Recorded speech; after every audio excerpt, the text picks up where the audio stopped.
Europe Matin, Maxime Switek. Et à la une ce matin, on y est, le froid est là, moins 10 degrés par endroit comme en Bourgogne. Nous serons dès le début de ce journal en direct. Le froid mais aussi le vent qui n'arrange rien. Vous ajoutez la neige sur le sud-est et vous avez le cocktail parfait pour démarrer la semaine. On verra ça dès le début de ce journal. La Syrie jusqu'au bout de l'horreur. Nouvelles accusations contre Bachar el-Assad. Son armée aurait utilisé des munitions au chlore contre les habitants de l'enclave de la Ghouta. Vous entendrez un médecin syrien que nous venons de joindre. Il confirme. Dans ce journal, la bataille du rail commence aujourd'hui. Le Premier ministre dévoile ce matin le calendrier et les grands axes de la réforme de la SNCF. Le gouvernement fera-t-il passer cette réforme par ordonnance? C'est toute la question. Mercedes prend l'accent chinois. C'est un groupe chinois qui vient de devenir le premier actionnaire de la marque allemande. Également au sommaire, le salon de l'agriculture et une promesse très difficile à tenir. En 2022, vous ne devriez plus manger d'œufs de poule élevés en batterie. Beaucoup plus facile à dire qu'à faire. Et puis, la tuile. Oui, le PSG a battu l'OM hier soir facilement, mais Neymar s'est blessé. Impossible de savoir pour le moment s'il sera sur ses deux jambes pour le match contre le Real dans 8 jours. 8h15, c'est l'événement ce matin sur Europe 1. Sylvie Vartan en direct avec nous. La famille Hallyday se déchire autour de l'héritage. Sylvie Vartan prend la parole. On a beau être prévenu, ça pique quand même franchement ce matin. Température négative sur 90% de l'Hexagone. Vous avez entendu Laurent Cabrol juste avant ce journal. Le vent renforce encore un peu plus la sensation de froid. Et on a une pensée toute particulière pour ceux qui reprennent le chemin du travail ou de l'école par ces températures glaciales après 15 jours de vacances. C'est le cas par exemple en Bourgogne. Vous êtes en direct devant une école primaire de Dijon-Pierre-Herbulot. Les enfants se sont préparés à affronter ce grand froid. Oui, et ils sont tellement emmitouflés qu'on a du mal à voir leur visage derrière les bonnets et les écharpes. Jacques dépose son fils qui est en CM2 à l'école. Il a veillé personnellement à l'habillage. Un t-shirt à manches longues, un gros pull et une grosse veste qui tient bien le froid, quoi. C'est un manteau de randonnée. Contraste saisissant avec les plus grands qui se sont habillés eux tout seuls. Kylian, lycéen, attend son bus frigorifié par ces moins 7 degrés ressentis, moins 12. Ça met une gifle un peu, c'est froid, vraiment. Mes cheveux, ils ont gelé carrément. Même chose pour Myriam en classe de 3e. Ça peut paraître étonnant, mais elle, c'est par confort qu'elle n'a pas empilé les couches. J'aurais dû prendre mon écharpe, mes gants, mais trop chiant, enfin embarrassant. Après, on ne sait pas trop où les mettre. Chaque matin, je me dis, ah, c'est bon, il fera pas trop froid. Et au final, ça gèle les joues.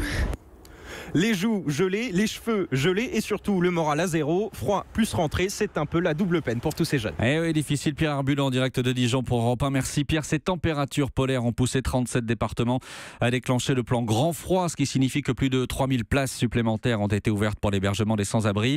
On a appris d'ailleurs qu'un SDF était mort de froid du côté de Valence. Et puis il y a la neige qui revient également. 3 départements en vigilance orange ce matin. Alpes de Haute-Provence, Var et Alpes-Maritimes. Jacques Terrance, vous êtes à Nice. Le problème, Jacques, c'est que chez vous, les infrastructures ne sont pas forcément équipées pour faire face à la neige.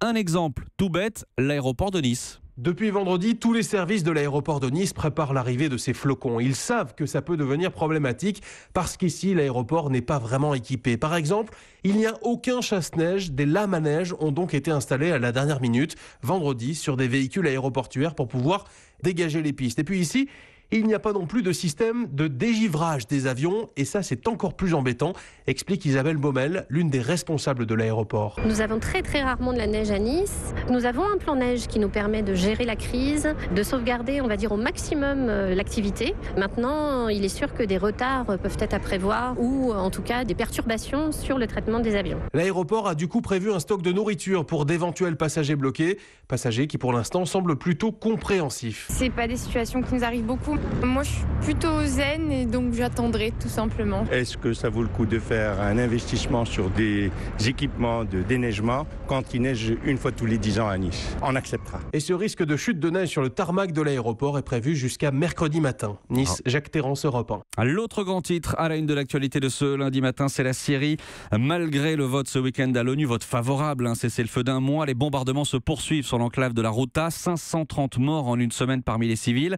Et ces dernières heures, les informations qui nous sont données par l'Observatoire syrien des droits de l'homme font état de cas de suffocation parmi les victimes. L'armée syrienne aurait utilisé des armes au chlore.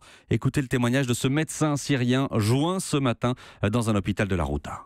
Last night at 6 p.m. Hier soir vers 18h, nous avons reçu des ados, des femmes et des enfants après un bombardement.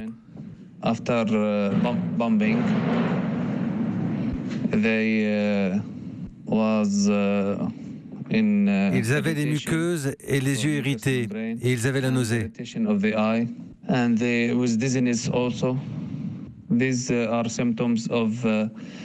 Ce sont les symptômes d'une exposition à un gaz.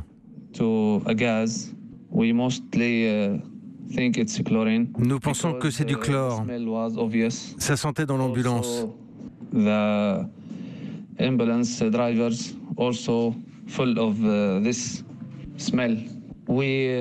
enfant de 3 ans est mort.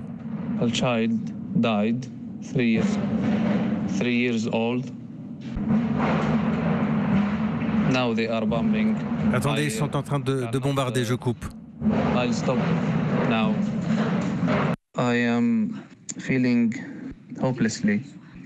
Je me sens sans espoir aujourd'hui. Je me sens inutile, car je n'ai rien pu faire pour sauver cet enfant. Personne ici n'a pu le sauver. Le monde entier n'a pas pu le sauver. Il vivait à Ghouta. C'est la seule raison pour laquelle il a été tué. Il vivait à Ghouta. Voilà, témoignage recueilli par Aude Vernuccio pour Europe 1. Didier François, cette hypothèse d'utilisation d'armes chimiques par le régime syrien, elle paraît ce matin très crédible. Oui, alors à ce stade, nous avons ce témoignage, le témoignage de ce médecin, celui d'un autre de ses collègues, qui assurent tous les deux avoir traité 18 patients présentant des symptômes de suffocation cohérents avec une exposition au chlore. Il y a parallèlement plusieurs récits de sauveteurs, d'ambulanciers, eux-mêmes victimes, qui affirment avoir été exposés à un nuage chantant le chlore. D'ailleurs, le médecin vous l'a dit, là. Et c'était lors d'une intervention sur un bombardement dans le secteur de Al-Shafawina, donc dans la Ghouta. Les forces syriennes, les forces du régime de leur côté restent muettes. En revanche, le ministère russe de la Défense, lui, accuse les islamistes d'avoir monté une provocation avec du matériel toxique. C'est en s'appuyant sur le fait que le centre médical qui a lancé l'alerte dépend évidemment du groupe Jaïch al-Islam, donc l'armée de l'islam, qui, à ce jour, contrôle la Ghouta. Pour l'heure, on en est là. Didier, tout ça veut dire que, pour l'instant, le cessez-le-feu réclamé par l'ONU n'a aucun effet ? Alors, le problème, c'est que le régime de Damas a encore besoin, d'un point de vue militaire, d'une petite semaine pour réaliser les objectifs qu'il d'ailleurs il s'est fixé avec les conseillers militaires russes.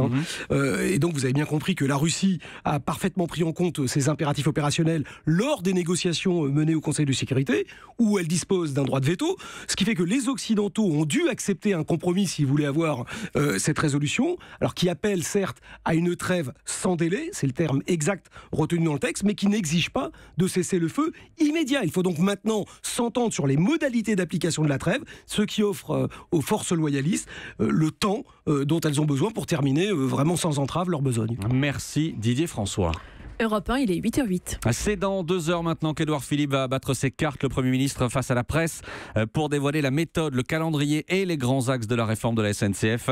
Plusieurs questions lourdes à trancher sur le statut des cheminots, la dette colossale de la compagnie, l'ouverture à la concurrence à partir de l'an prochain. Question importante également, comment le gouvernement compte-t-il faire passer cette réforme par ordonnance ? Point d'interrogation. C'est une des lignes rouges dressées par les syndicats. Rendez-vous donc à 10h pour avoir les premiers détails de cette réforme. Elle parle pour la première fois. La femme qui accuse Gérald Darmanin d'abus de faiblesse s'est confiée au site Mediapart. Elle explique qu'elle s'est sentie obligée, ce sont ses mots, elle s'est sentie obligée d'avoir des relations sexuelles avec lui pour décrocher un logement et un emploi. C'était à l'époque où Gérald Darmanin était maire de Tourcoing dans le Nord. Lui a expliqué la semaine dernière qu'il n'avait jamais abusé d'aucune femme. On l'a appris hier soir, la mort de Jean-Jacques Barbeau, président du conseil départemental de Seine-et-Marne. Il avait 65 ans. Jean-Jacques Barbeau a été victime d'une crise cardiaque. Et puis à l'instant, Jean-Marie Le Pen annonce finalement qu'il ne se rendra pas au congrès du FN à Lille, congrès qui est prévu au mois de mars. L'économie dans ce journal avec vous, Nicolas Barré. Bonjour Nicolas. Bonjour Maxime. Directeur de la rédaction des Échos. L'économie ce matin, c'est un symbole de l'industrie allemande qui voit débarquer un nouvel actionnaire. Désormais le premier actionnaire de Daimler et donc de Mercedes. C'est un groupe chinois. Oui, et quel symbole? Ce groupe chinois s'appelle Geely. Sa première voiture est sortie des usines en 1998. C'est donc tout récent. Son fondateur Li Shufu a 54 ans. Il est fils de riziculteur. Il a commencé dans la vie en parcourant la campagne à vélo, en faisant des photos de mariage. Et voilà qu'il mise plus de 7 milliards d'euros dans le fleuron de l'industrie allemande. Il sera d'ailleurs reçu cette semaine à la chancellerie à Berlin. Et son groupe a déjà racheté Volvo, on le précise. En 2010, et il l'a d'ailleurs très bien dressé, mais évidemment avec Daimler et Mercedes, Geely, qui veut dire chanceux en mandarin, change de catégorie. L'objectif de ce rapprochement germano-chinois, c'est la révolution automobile qui arrive, l'électrique, la voiture autonome, mais c'est aussi le signe que le centre de gravité de l'industrie automobile mondiale est en train de basculer vers la Chine à une vitesse impressionnante, comme la croissance de Geely, désormais numéro 1 chinois. Et c'est donc à lire aujourd'hui dans les Échos. Merci Nicolas Barré. Europe 1, il est 8h10. Dans une toute petite minute, la suite de ce journal avec la fin programmée des œufs de poule en batterie dans les supermarchés. Le PSG qui perd Neymar sur blessure. Et puis 8h15, je vous le rappelle, Sylvie Vartan en direct avec nous. À tout de suite. Il est 8h12, la suite du journal, Maxime Switek. C'est l'une des images de ce week-end, cette discussion tendue entre Emmanuel Macron et un agriculteur au Salon de l'Agriculture. Discussion sur la fin annoncée du glyphosate. Il y a un autre sujet qui agite le Salon, une autre promesse formulée par le président pendant la campagne et qui a été confirmée la semaine dernière par le ministre de l'Agriculture. En 2022, il ne sera plus possible de trouver dans les supermarchés des œufs de poule élevés dans des cages. Cette promesse est-elle réaliste ? Eh bien, c'est l'enquête du 8h. Bonjour François Geffrier. Bonjour. 2022, est-ce que c'est tenable ? Ça semble aller un peu vite, en tout cas quand vous en parlez aux éleveurs de poules pondeuses en cage, car eux ont déjà dû tout revoir il y a seulement 6 ans. Les nouvelles normes les ont obligés à s'endetter pour acheter des cages plus grandes, comme cet éleveur que j'ai rencontré dans la Somme, Jérôme Tassard, avec ses 78 000 poules dans un hangar. Les services de l'État, en 2011, nous ont envoyé un courrier nous interdisant de continuer de produire dans nos élevages. Tous les producteurs de France ont été avertis et ont dû transformer leur bâtiment.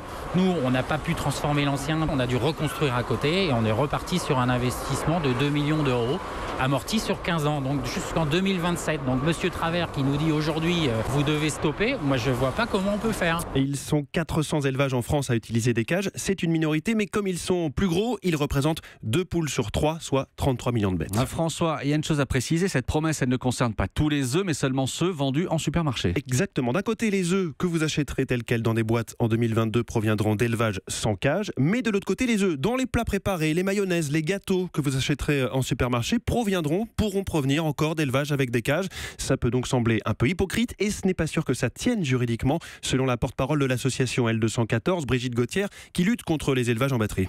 Comment interdire la vente d'un produit qui, par ailleurs, serait produit légalement ?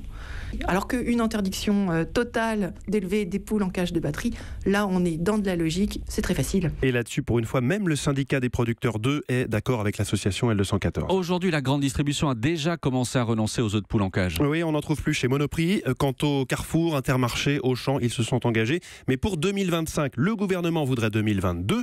Je vous livre cette réaction chez un grand distributeur français. On marche sur la tête, c'est grotesque, c'est pour se faire mousser. Le ministre est allé beaucoup trop vite. Cette même source a une crainte, celle que la France soit obligée d'importer, crainte partagée par le président du comité pour la promotion de l'œuf, Philippe Juven, qui prend l'exemple des pays qui l'ont fait avant nous. La Suisse et l'Autriche plus récemment, dans les mois ou l'année qui a suivi cet arrêt brutal, est devenue totalement dépendante d'importation d'œufs. Matériellement, c'est pas possible de transformer un parc de bâtiments comme ça du jour au lendemain. Et ce serait d'autant plus absurde d'importer des œufs quand on sait que la France est aujourd'hui leader en Europe avec 14 milliards de produits chaque année. Enquête signée François Geffrier. Merci François. Les sports, la vasque du stade olympique de Pyeongchang est éteinte fin des JO d'hiver. La délégation française rentre avec 15 médailles. Les Bleus atterriront cet après-midi à Lyon. Ils fileront juste après à Grenoble pour célébrer les 50 ans des Jeux de 1968. Les sports, c'est aussi cette civière qui est venue récupérer hier soir Neymar sur la pelouse du Parc des Princes. Le Brésilien s'est a priori blessé tout seul. Paris menait déjà 3-0 contre l'OM, c'est le score final. Paris qui doit affronter le Real dans 8 jours. Et la question qui fait trembler tout le staff et les supporters, Jérôme Lacroix, c'est de savoir si Neymar sera rétabli. Alors c'est la cheville droite de Neymar qui a tourné. Voilà ce que vous disent les médecins. Si la cheville a beaucoup tourné, il est sur le flanc pour 3 semaines, 1 mois, c'est fichu. Mais si c'est une faible torsion, ça peut être quasi guéri en 1 semaine. Ce sera de toute façon très juste. Cet indicateur, ce matin, certains coéquipiers ont dit que la cheville avait rapidement gonflé. Et ça, parole de médecin, c'est pas bon signe. Alors, on en saura plus aujourd'hui avec les examens complémentaires. Hier soir, écoutez, les supporters ont scandé le nom de Neymar à sa sortie du terrain. Il était en larmes et les mines étaient graves côté dirigeant, parce que voilà le plus gros investissement jamais consenti dans le foot. 222 millions d'euros, possiblement en partie en fumée. En tout cas, pour ce PSG Real Madrid, le rendez-vous le plus important pour l'heure de la saison parisienne, qu'il faudra peut-être savoir gagner sans Neymar. Voilà pour cette incertitude au PSG. Merci Jérôme Lacroix.